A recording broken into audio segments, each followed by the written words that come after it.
Dust spun lazily under the fierce midday sun as folks crowded around the rickety wooden fence of Whitcombe's auction yard. Some men shielded their eyes with stained hats, others clutched their bid cards tighter than their wallets. In the center pen, chained by thick iron links that bit into his gleaming black hide, Midnight pawed the dry ground, sending up clouds of dirt.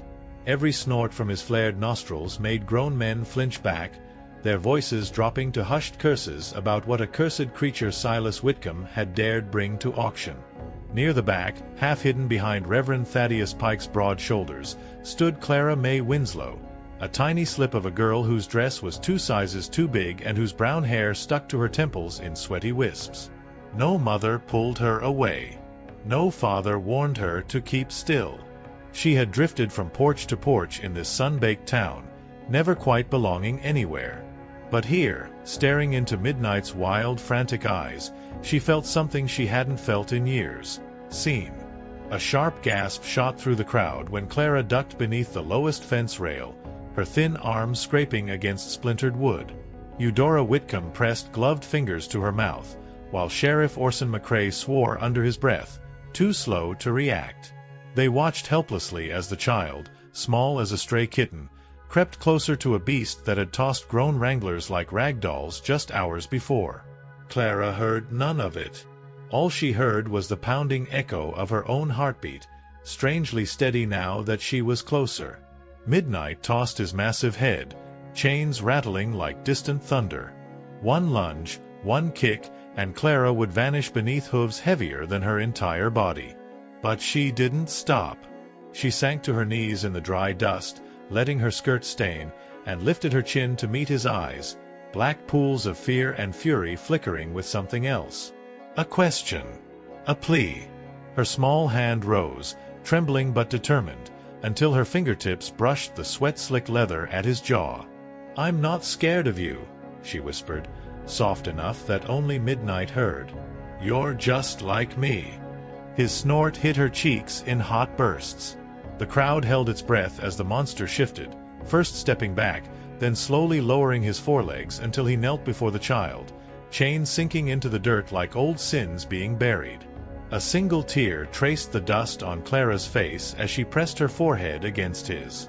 Behind the fence, Silas Whitcombe's eyes narrowed, and Reverend Pike's lips moved in a silent prayer. Somewhere near the church, Bernice Holbrook watched with sharp suspicion, knowing this moment would unravel things best kept hidden. But Clara didn't care. In the hush of sun and sand, she felt Midnight's trembling match her own, and deep inside, she sensed this was only the beginning of a truth too big for any chain to hold. The sun slipped lower behind the chapel steeple as people drifted away from Whitcombe's auction yard, buzzing with talk of the impossible scene they'd witnessed. No one placed a bid on Midnight that afternoon. Silas Whitcombe, usually so quick to bark orders, just stared at the pen long after everyone else had gone, his mind racing with numbers and secrets. Sheriff Orson McCrae stood beside him, hat in hand, trying to piece together how a child's touch had undone a horse no rope or whip could tame. Clara sat cross-legged in the soft dirt, her arms wrapped around Midnight's massive neck. The chains lay slack now, more decoration than prison, and the stallion breathed slow and steady, his head lowered to her small shoulder. Each exhale warmed her cheek, and for the first time in what felt like forever, Clara didn't feel alone in a world that had always seemed too big, too loud, and too careless with things too small to fight back. Near the fence, Lucinda Fairley, the young schoolteacher, lingered. She clutched her lesson books tight to her chest, worry flickering in her eyes. She'd seen how Mrs. Bernice Holbrook, keeper of the county orphanage, glared at Clara from beneath her stiff bonnet. Bernice liked order, paperwork, and rules, and nothing about Clara and this wild stallion fit her neat columns and locked doors. Lucinda knew trouble was brewing the moment Bernice stalked off, skirts swishing like a snake through tall grass. As dusk settled, Reverend Pike approached the pen. His boots sank into the sand beside Clara, the weight of old secrets pressing against his ribs. He cleared his throat gently, unwilling to startle either beast or child. "Clara Mae Winslow," he murmured, voice heavy with both caution and care. Some creatures carry burdens not meant to be shared. You ought to think carefully before binding your heart to this one." His gaze met Midnight's eyes, and in that fleeting glance, a shadow of something unspoken danced behind the preacher's steady stare. Clara did not lift her head. She buried her face deeper into Midnight's mane, the smell of sweat and earth comforting in a way no soft bed or warm meal ever had been. Her voice, muffled but clear enough for the Reverend to hear, broke the quiet. "He's not just a creature. He's like me, and I won't leave him alone again." The preacher sighed, lifting his eyes to the bruised sky as if it might grant him words he couldn't find on his own. Beyond the auction yard, hidden behind an old feed shed, Cyrus Wexler Jr. watched through narrowed eyes, fists clenched so tight his knuckles whitened. His mother, Maribel Wexler, would pay handsomely to see Midnight gone, and Cyrus knew exactly which cruel men to hire under moonlight. As Clara whispered promises into the horse's ear, she could not know shadows already stirred to rip him away. And in that falling darkness, the first steps of betrayal crept closer than anyone dared imagine. That night, Hidden Creek's wind carried secrets through the dry fields, rustling brittle grass and rattling old barn doors. Inside the crooked stable behind Pike's chapel, Clara lay curled in a nest of old horse blankets, her cheek pressed to Midnight's warm flank. The Stallion stood guard over her tiny shape, ears flicking at every distant coyote call and the groan of the ancient beams above them. In the dark, Clara dreamed of running free through endless meadows. No chains, no fences, no walls to keep her or Midnight apart. Meanwhile, in town, Maribel Wexler's dining room glowed with oil lamps and whispered threats. Cyrus Wexler Jr. leaned over the table, voice low and sharp. He named his price to two rough-looking drifters who smelled of whiskey and desperation. "Tonight," he said, tapping a finger on the map where the old stable squatted behind the church. "No one will miss a worthless stray girl, but that horse leaves breathing or dead. Mother wants this mistake cleaned up for good." Back at the stable, Reverend Thaddeus Pike stepped softly through the graveyard behind his chapel, lantern swinging from his trembling hand. He'd heard rumors in town that Cyrus was bragging in the saloon about finishing what the auction failed to do. Pike paused by the stable door, listening to the gentle snort of Midnight and Clara's slow breathing. His heart tightened in his chest. He had buried too many sins in this soil already. He would not bury this child too.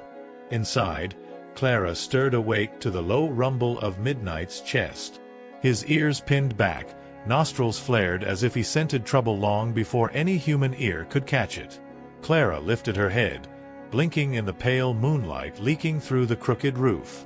She heard it then, footsteps crunching too softly for honest men, whispers like rattlesnakes in dry grass.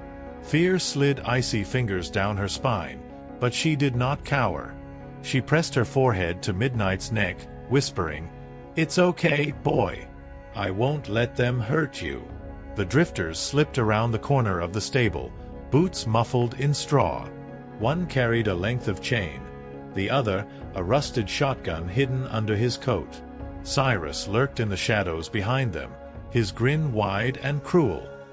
He imagined the money in his pocket, the praise from his mother, the stallion dragged in pieces if need be. Inside the stable, Clara's small fists clenched tighter in Midnight's mane, feeling his muscles coil beneath her palms. Just as the stable door creaked open under the drifter's shove, a new sound cut through the night, a single rifle cocking behind the trespassers. Reverend Pike, lantern set aside, stood tall with his father's old Winchester aimed dead steady at Cyrus's hired men. His voice, for once, did not tremble. "Step away from that child and her horse. This stable's seen enough ghosts. I won't let it cradle two more tonight." But in Cyrus's shadowed grin, Clara glimpsed a promise. He wouldn't stop, not tonight, not ever. For a breathless moment, no one moved. The cold barrel of Reverend Pike's Winchester glinted in the moonlight, daring the drifters to test whether an old preacher's hands could still steady a shot. One man shifted his weight, chains clinking at his side, eyes flicking to Cyrus for permission. Cyrus didn't flinch. He only lifted his chin, lips curling around a hissed threat meant for the night alone to hear. "You can't stand guard forever, Reverend. That girl and that beast don't belong here." Inside the stable, Clara pressed herself closer to Midnight's heaving side. She felt his heartbeat under her palm. Faster now, wilder, yet tethered to her own by a silent vow. She had never seen a man point a gun before, never heard a voice as hard as Pike's. She should have been terrified. Instead, something fierce and new sparked in her chest, a certainty that she and Midnight were not helpless anymore. Not if they stayed together. Pike's finger hovered near the trigger, but his voice softened just enough for the child hidden behind the stallion's flank. "Clara Mae, hush now. Do not move, child. Keep him calm, you hear?" Midnight shifted, muscles tight, the wood groaning under his hooves. Every creak sounded like a crack of doom waiting to fall if the wrong man twitched the wrong way. And yet, somewhere deep in Pike's aging bones, a strange courage held him steady. He would not let evil write its name on this chapel's soil again. Sheriff Orson McCrae, woken by a pounding on his door from Lucinda Fairley, arrived breathless behind the graveyard fence. He took in the scene, the trembling drifters, the preacher's rifle, Cyrus's smirk blooming poisonous in the shadows. In 3 strides, Orson leveled his revolver beside Pike's rifle, voice cutting through the tension like a blade through rope. "Drop the chain, boys. You move 1 step closer, and you'll need a coffin each before dawn." Defeated murmurs filled the chill air. The drifters dropped the chain first, then the shotgun clattered to the dirt. Cyrus's grin soured into a snarl. He stepped back, but his glare locked on Clara through the cracked stable door. "You think you've won? That horse is a curse. And that little stray, she's worse. I'll watch you all choke on her trouble. Mark my words, Sheriff." Orson didn't flinch. Pike didn't lower the gun until the footsteps faded past the tombstones and into the sleeping town.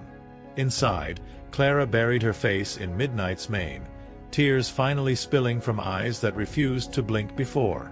Outside, under the chapel's wooden cross, Pike lowered his rifle and met Orson's tired gaze. They both knew Cyrus wouldn't give up. Greed and pride rarely died quietly. But for tonight, the girl and her horse had won a heartbeat of peace. And somewhere far beyond the graveyard, Maribel Wexler began spinning her own plan, one cruel enough to break chains no gun could guard against. Morning sunlight spilled over Hidden Creek like spilled gold, but for Clara Mae Winslow, dawn brought no warmth. She sat cross-legged outside the old stable, chin resting on her knees, eyes red from a night without sleep. Inside, Midnight paced restlessly, head low, the tension in his muscles mirroring the tight coil of fear in Clara's chest. Each clink of his halter against the wall made her flinch, as if chains could slither back around both their necks at any moment. Inside Pike's modest parlor, Sheriff Orson McCrae sipped black coffee that did nothing to clear the grit from his mind. Across from him sat Lucinda Fairley, her hands trembling around a chipped teacup. "If Bernice Holbrook files a report," she whispered, "Clara goes back to the orphanage. And they'll sell the horse for slaughter to cover the town's debt." Orson scowled, a line of worry etched deep in his weathered face. "That girl's done more good for that beast than any grown man here. Damn shame no law sees it that way." Meanwhile, at the Grand Wexler farmhouse on the hill, Maribel Wexler leaned back in her velvet chair, rings glittering on her fingers as she penned a letter with deliberate calm. Her son Cyrus watched her from the doorway, bruised pride still throbbing behind his eyes. Maribel's lips curved into a thin smile as she sealed the envelope. "If muscle and chains failed, we'll use the law. This town owes me favors, and Judge Kincaid owes me more than most. By tomorrow, that girl will be back behind an orphanage gate, and the stallion will be sold quietly, far from prying eyes." Back at the stable, Clara listened as Reverend Pike knelt beside her, voice low but urgent. "Child, listen close now. Orson and I can't stop what's coming alone. If you truly want to keep Midnight safe, you must trust someone besides us. Do you know Miss Lucinda? Clara nodded, sniffing back tears. Pike touched her small shoulder, feeling how fragile she was beneath that stubborn bravery. She's agreed to hide you both at her cousin's ranch past the old river bend. Tonight, after dusk. Not a word to anyone, you hear? Inside, Midnight stilled as if he sensed the plan whispered through cracked lips and worried prayers. His ears flicked back, then forward again, nostrils flaring at Clara's scent when she slipped back inside the stall. She pressed her cheek to his muzzle, her words trembling against his fur. We're leaving tonight. No more chains. No more people who want you gone. Just open fields, I promise. The promise stuck in her throat, because deep down, she feared even dreams had fences too high for her small arms to climb. Far up the hill, Maribel's letter rode away in the postman's bag, its ink still drying under the sun's first heat. Cyrus watched the dust settle behind the horse's hooves, a cruel satisfaction blooming in his grin. He knew where Lucinda's cousin lived, and if the law failed, his fists wouldn't. Beneath the gentle chirp of morning birds, the hunt for Clara and Midnight had already begun, and this time, no preacher's rifle would stand in the way. As dusk bled into night, Hidden Creek seemed to hold its breath. Crickets hummed their restless song, masking the rustle of footsteps near Pike's chapel. Inside the stable, Clara Mae Winslow tightened the worn leather halter around Midnight's strong neck, her fingers clumsy in the lantern's faint glow. Each snap of the buckle felt like a thunderclap in her ears. Midnight stood perfectly still, but his eyes flicked to every whisper outside, muscles tense, as if he, too, feared the silence would shatter. Reverend Thaddeus Pike peered through a gap in the warped stable wall, lantern light outlining the sharp worry on his face.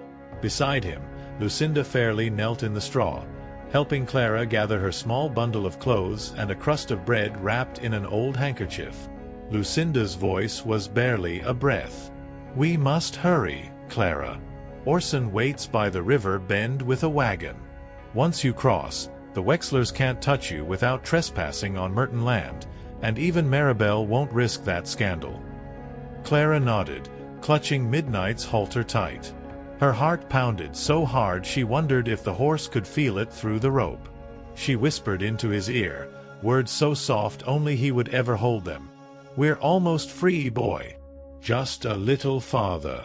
Midnight tossed his head once, snorting warm breath over her cheek as if answering a promise with a promise. Behind her, Lucinda and Pike shared a glance filled with more fear than hope. They both knew Cyrus Wexler would not accept defeat twice. Outside, clouds swallowed the moon, draping the churchyard in shifting shadows.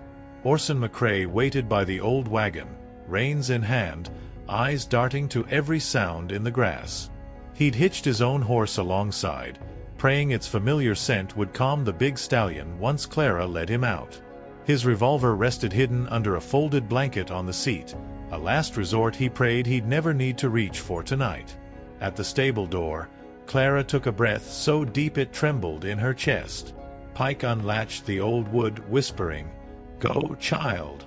Now, before the dark swallows your chance." She tugged gently, coaxing Midnight through the gap. His hooves thudded softly on the packed earth, quieter than any thunder yet somehow echoing louder than gunfire in her tiny, brave heart. Step by step, they crept past gravestones older than her mother's memory, guided only by Orson's soft whistle ahead. But just as freedom's scent brushed her skin, a sudden crash of boots in the brush snapped the night in two. Cyrus Wexler, breathless and furious, lunged from the trees, lantern swinging wildly in his fist. His voice cracked the hush like a whip. "You think you can steal from my mother? That horse is ours." Orson's hand slid to his revolver. Pike raised his lantern high, and Clara, frozen by Midnight's side, felt the heavy weight of a promise breaking before her eyes. Cyrus Wexler's lantern swung wildly, throwing jagged shadows across old gravestones and the trembling stable door. Clara Mae Winslow froze, her hands buried in Midnight's mane, feeling the stallion's body coil tight beneath her fingertips. Orson McCrae's revolver gleamed under the flicker of lantern light, but the sheriff's jaw clenched hard enough to crack teeth. One wrong shot in the dark, and Clara or the horse would pay the price. Reverend Pike planted himself between Cyrus and the girl, lantern raised high like a torch warding off devils. "Stand down, Cyrus," Pike thundered, voice stronger than any Sunday sermon he'd ever given.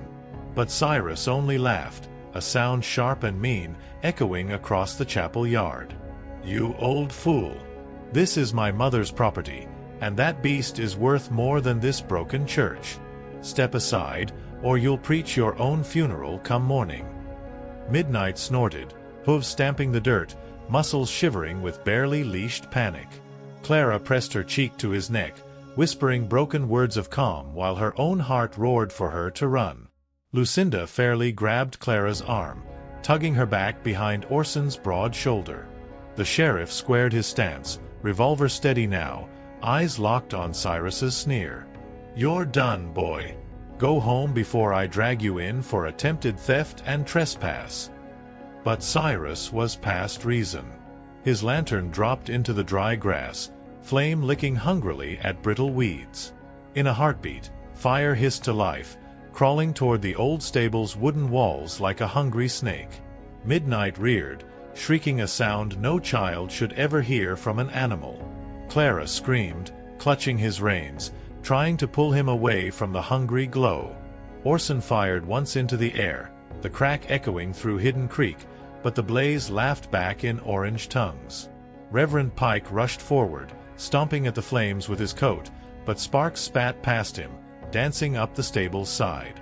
Lucinda dragged Clara away, half carrying her small frame as Midnight fought against the rope, hooves thrashing inches from Orson's chest.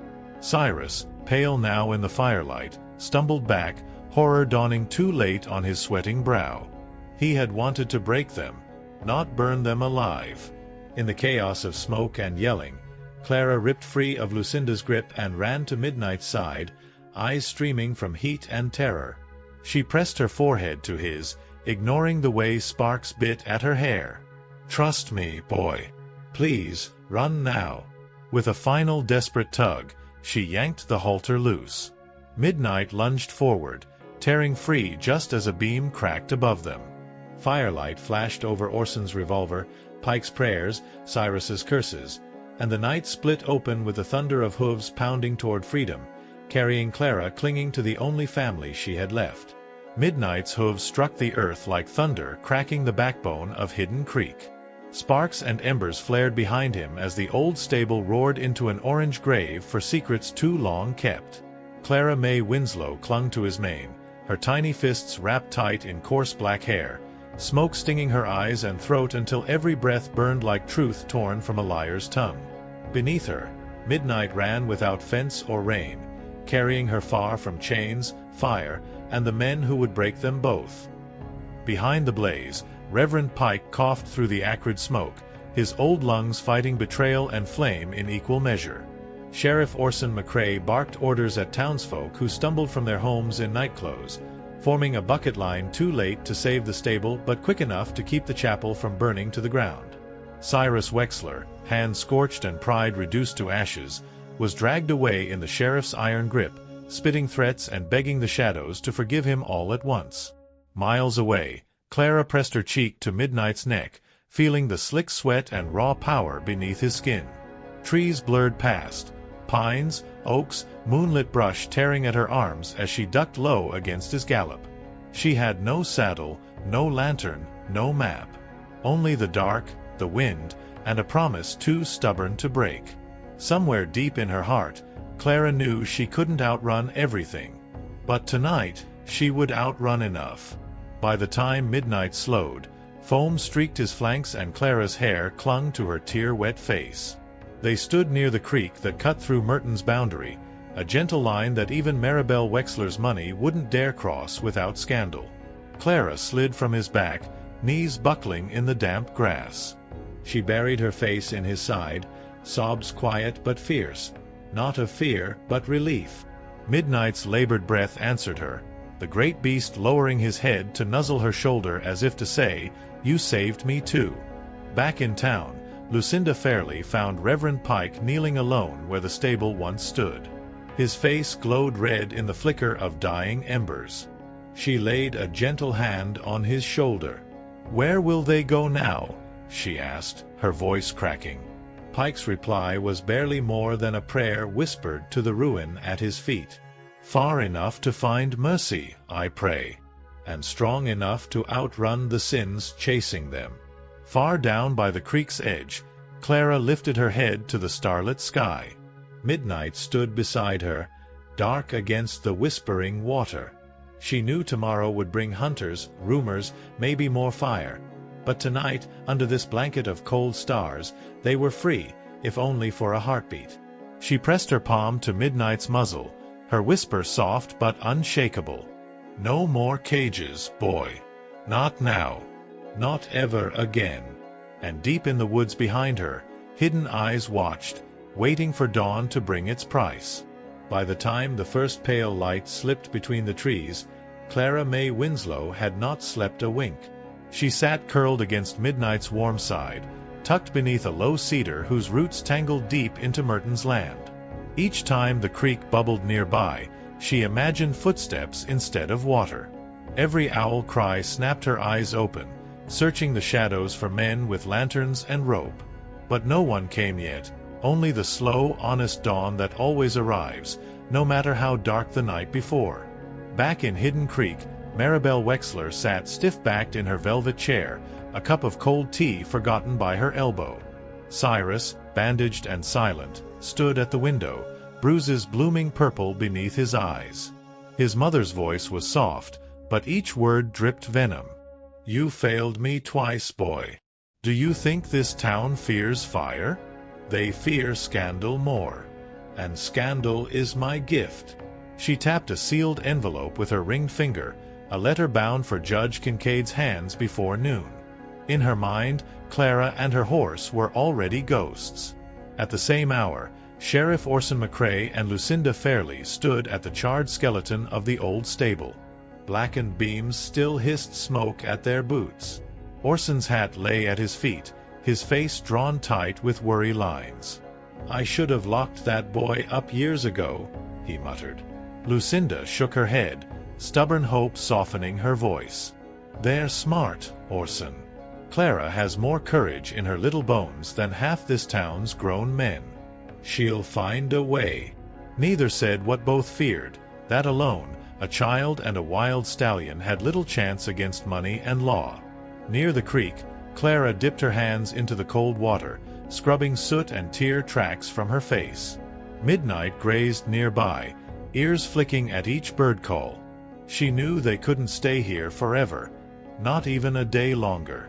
If Maribel's men couldn't cross Merton's fence, they would wait until hunger or fear drove Clara back into their reach. Clara clenched her fists in the grass, whispering, "Not this time. Not again." Her voice trembled, but her heart, for once, did not. Suddenly, a rustle behind her snapped the morning calm. Clara spun around, fists balled tight, but instead of Cyrus or a hired thug, she found Reverend Thaddeus Pike stepping from the brush, breathless but smiling through his exhaustion. In his hand he held a small leather pouch, and over his shoulder hung a bundle wrapped in brown cloth. "Don't run, child," he panted. "I brought you what little help I could gather before the town wakes." Clara's eyes widened as Pike knelt beside her, opening the bundle. Dry biscuits, a flask of water, a folded map inked with back roads no Wexler would dare search. His old eyes glistened as he pressed the pouch into her hands. "There's enough coin here to buy feed and a warm barn past Merton's border. Take it, run farther than their lies can reach." Midnight lifted his head, as if understanding the preacher's plea. And as the first full sunbeam struck the creek's surface, Clara knew this next ride would decide whether they lived as fugitives, or vanished free, forever. The first true rays of morning spilled gold across the clearing where Clara Mae Winslow stood beside Midnight, her small hand buried in his thick black mane. Reverend Pike wiped sweat from his brow as he traced the ink lines on the weathered map one last time. His old voice trembled at the edge of prayer and warning. Follow the creek north until it bends to the old Miller crossing. Cross at dawn. Stay off the main road. No one will look for you through the pines, not with Merton's men watching the borders. Clara nodded, her face pale but eyes blazing with the fire that only children too stubborn to break could carry. Midnight pressed his muzzle to her shoulder, snorting softly as if promising Pike he would guard her where no lawman or preacher could follow. Clara looked up at the man who had risked more than his life for her. "Thank you, Reverend, for believing we were more than just trouble." Pike's smile was thin but real, a glimmer of mercy in a town that had long forgotten how to give it freely. Back in Hidden Creek, Maribel Wexler watched from her high window as Cyrus paced the yard below like a chained hound. She sipped her bitter tea and bit back her own fear. Her letter to Judge Kincaid would deliver ruin if the law failed to drag that child back. But deep in the cracks of her ruthless heart, a sliver of dread twisted. Secrets buried in the town's dusty ledgers, secrets about who first chained Midnight and why, might surface if Clara ever spoke. Maribel knew power could silence rumors. But she also knew power cracked when truth walked free. By midday, Clara and Midnight moved like ghosts through the pines, shadows blending with sun-dappled brush. The map's edges fluttered in her pocket. Every branch scrape on her arm reminded her she was alive, free, and no longer alone. At a shallow bend in the creek, she let Midnight drink until he lifted his dripping muzzle to the wind, ears swiveling for danger that never came. For the first time since her mother's face faded from memory, Clara felt the quiet inside her heart grow big enough to hold hope.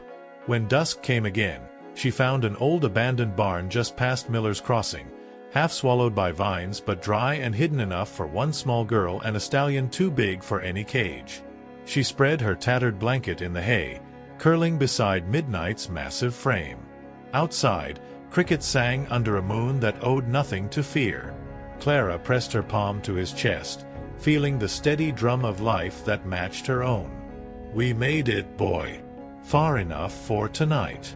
Far enough to dream." Far behind them, Hidden Creek settled into uneasy silence. Maribel's letters brought no judge, Cyrus's rage fell empty in locked rooms, and Reverend Pike's chapel rose from its ashes with new prayers whispered for the lost and found alike.